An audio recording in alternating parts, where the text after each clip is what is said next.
Bonjour tout le monde, on se retrouve aujourd'hui pour le déballage d'une expansion ou extension, bref, tout dépendant dans la langue que vous voulez le prononcer. On s'entend qu'on va savoir exactement c'est quoi. Donc, une extension pour Explore It, The Valley of the Dead King. Et en fait, l'extension s'appelle Return to the Valley of the Dead King. Et c'est une boîte, un format un peu irrégulier, vraiment pas épaisse. Et en fait, ce que ça contient quand même plusieurs nouvelles cartes.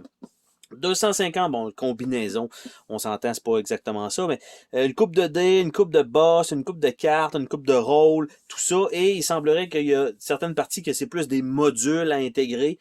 Il y a des choses que vous mettez, comme on dit, le more of the same, fait que la même affaire, les objets, les héros, tout ça, vous mélangez tout ça, puis vous allez avoir juste plus de choix. Mais il y a certaines choses que ça fonctionne par module qu'on ajoute ou pas.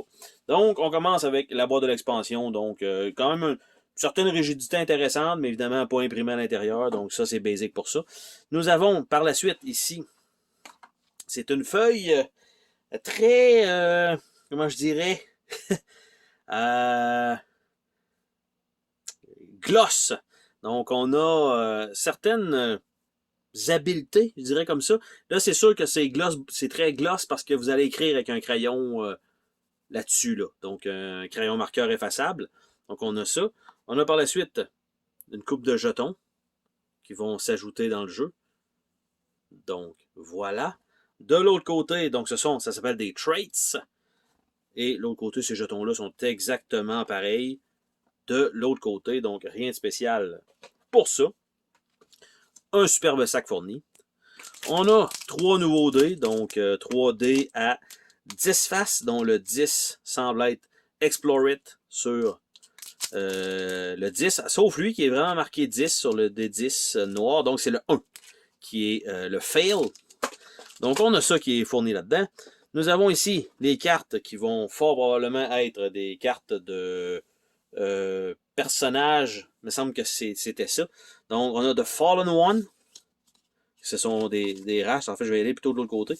Donc, on a des races ici. OK, donc c'est comme mélangé un peu.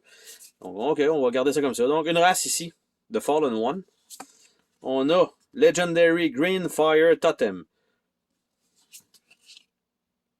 Ça a l'air de ça.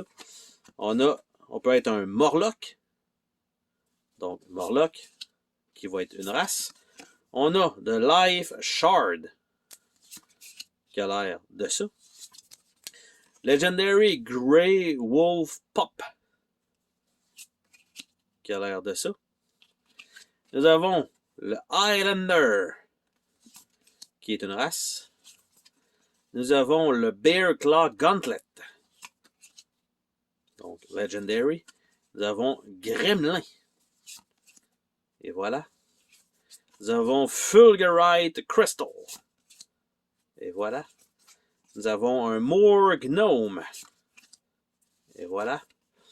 Le Chemborn Thunderfist, qui a l'air, ça a l'air d'être un allié, probablement, j'espère. Ursimar, qui est une race. Baron Laswell. Et voilà. Et un Sapphire Golem, qui est un rare race. Turden Army, qui est des deux côtés. Est-ce que c'est la même valeur? Pas la même valeur. Donc, on a ça aussi. Donc, ça, c'est fourni. Ça va là. On a les cartons des nouveaux personnages. Donc, on a la possibilité de prendre un vagabond. Donc, toutes les statistiques qui étaient marquées, ses habiletés. De l'autre côté, le vagabond a l'air de cela. Nous avons ici qui est probablement un boss Étire of the Wild. Donc, avec beaucoup d'informations dessus. Et on a Alabast the Fallen, qui est celui qui est sur la pochette. On a The Beast Lord, qui est un héros, un type de héros qu'on peut prendre, qui a l'air de ça ici, qui a l'air d'un druide en tant que tel. On a The Grey Wolf Pack, qui est un boss. Et de l'autre côté, The Storm Elemental. Donc les images sont super belles. Ensuite, on a The Spellblade, Et de l'autre côté, ça a l'air de ça, un genre de gobelin avec une épée spéciale. On a un boss qui s'appelle The Dead King. En fait, non, c'est un personnage qu'on peut jouer. En fait, non, c'est un villain. Parce que je crois que dans cette expansion-là, qui est donc un des modules, un joueur peut jouer le boss. Donc, pour ceux qui veulent rajouter, en fait, un joueur versus qui va être le 7e joueur, commence à faire quand même pas mal de monde, peut jouer le boss. Donc, ça s'ajoute à ça. Parce qu'ici, on a le livre de règles qui est fait toujours dans ce sens-là. Ça, c'est plutôt particulier pour ce jeu-là. Donc, c'est fait dans ce sens-là, tout simplement. Donc, ça dit les héros, les traits, goods and service, les boss et le end battle. Donc, comment ça fonctionne. Le contenu, les héros mélangés, tout ça, les traits, qu'est-ce qu'on fait avec. Donc, c'est vraiment, comme je disais, certains modules de plus qu'on ajoute tout simplement au jeu. Donc, on a ça. On a un deck de cartes qui est quand même, il y a de l'espace pour qu'une fois que ça va être slivé, ça va embarquer aussi de l'autre côté. On a un deck de cartes, comme on a pu voir dernièrement, j'en avais déballé un aussi, Deck of the Dead King, donc dans ce genre-là. Donc, c'est ce qu'on a. Et en dessous du tray, on a malheureusement rien, pas l'arme ultime du jeu, rien de tout ça. Donc, je vais nous ouvrir les cartes pour qu'on regarde ensemble qu'est-ce qu'on a là-dedans. Donc, on a sensiblement, j'allais dire tous des événements, mais on a des points d'interrogation, on a des plus et on a des points d'exclamation. Donc, on va commencer par les points d'exclamation. Les cartes n'ont pas un finité, mais sont très reconnaissables, en fait, avec les cartes du jeu de base. Donc, on a Helpful Commoner. Donc, il n'y a pas beaucoup d'images sur ces cartes-là. Hunter's Bounty, Treasure's Chamber, Friendly Merchant, Unrelenting Thunderstorm, Dwarven Emissary, Giant Eagle, Marauder, Cave Trolls, Apparition, Trailblazing Boot, Dungeoneering Manual, The Four Giantess of the Palaquin Man, puis Xizan Onyx Hourglass. Donc, on a ça. Par la suite, les cartes plus. Donc, +1, pick 2. +1, pick 3. +3, total. Total, health, energy, attack and defend, both masteries, all skills, all abilities, all stats, trait, and trait. Donc, ça retourne là. Et les points d'interrogation. Quest Arc. Quest Arc. Donc, draw 2 additional quest. Quest Arc, draw 3. Bounty. Donc, avec des emplacements différents. Bounty. King's Lair. Arul's Tomb. The Fallen One. Camberon. Et The Baron. Donc, on a ça. Et ça, c'est peut-être même un deck uniquement pour le boss. Parce que c'est Deck of the Dead King. Donc, ça ferait du sens que le boss aurait simplement son propre deck. Ce qui en fait, m'étonnerait pas du tout. Donc, j'essaie de nous ouvrir ça.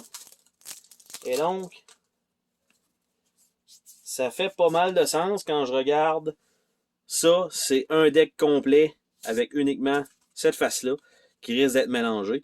Donc, on a Kingly If, Dark Evocation, The Sky Darkens, Death is the Beginning, Unholy Affliction, Waking the Dead, Double Trouble, Dark Preparation, Lingering Necromancy, Phantasm, Withering Pattern, Death Endurance, Unearth, Necromancer Presence, The Land Comes Alive, Goblin Greeds, Corrupt Strength, Corpse Retrieval, Destruction, Revenge of the Fallen, ce qui n'est pas un film des Transformers, Orb of Power, Terrify the Living, Demoralize the Populace, The Bone Scepter, Teleportation, Dark Blessing, Crown of King, Legend of Bone, Terrible Focus, Luck of the Dead, Field of the Fallen, Grave Return, Emperor Click, Deathly Speed, Dampening Entropy, Vengeful Entropy, Punishing Entropy,